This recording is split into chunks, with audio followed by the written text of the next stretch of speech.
በ2018 ዓመተ ምህረት የአብይ ጾም 5ኛ ሳምንት ላይ እንገኛለን። በቤተ ክርስቲያኑ አስተምሮ መሰረት የመጀመሪያው ሳምንት ኢየሱስ ክርስቶስ ከሰማይ ሰማያት ወርዶ የሰውን ልጅ ለማዳን ሲል ወደ ምድር መምጣቱን ምክንያት በማድረግ የኢትዮጵያ ኦርቶዶክስ ቤተ ክርስቲያን ሳምንቱን ዘወረደ ስትል ትጠራዋለች።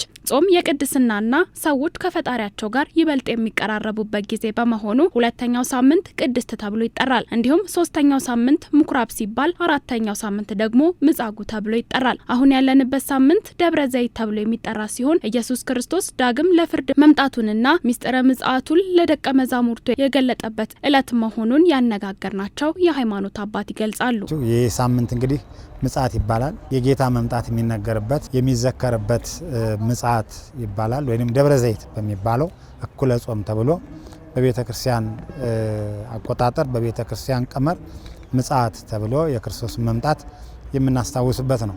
እንግዲህ ምጽአት የቤተ ክርስቲያን ተስፋዋ ነው።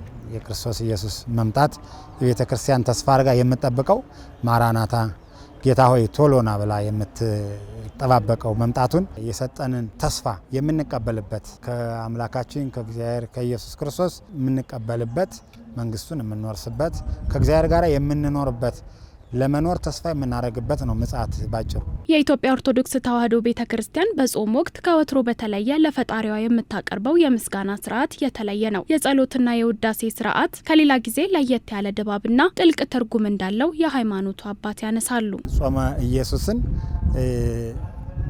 ከዘወረደ ጀምሮ ካህናቱ ሰዓታት ከዛ ሲነጋጋ ደግሞ ሊቃውንቱ ጾመ ድጓ ይጀምራሉ።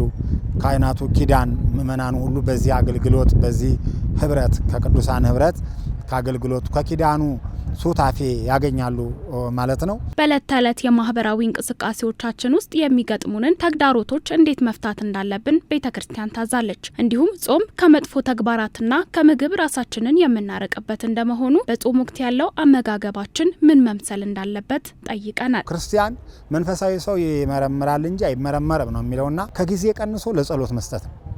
ከማህበራዊ ሚዲያ ከቲክቶኩ ከሶሻል ሚዲያው ከኢንተርኔቱ ከኢቲዩ ቀንሶ ክርስቲያኖች ቅዱሳት መጻሕፍት የሚያነቡበት ጊዜ ሊኖራቸው ይገባል። የልብ መሻት እንጂ ከክፉ መከልከል ነው ጾም እና ለፈቃደ እግዚአብሔር ራስን ማስገዛት ነው። በተለያዩ ምክንያቶች ከቤተ ክርስቲያን የራቁ ምእመናን ወደ ቤተ ክርስቲያን በመመለስ ከቤተ ክርስቲያን ጎን እንዲቆሙ የሃይማኖት አባት አሳስበዋል።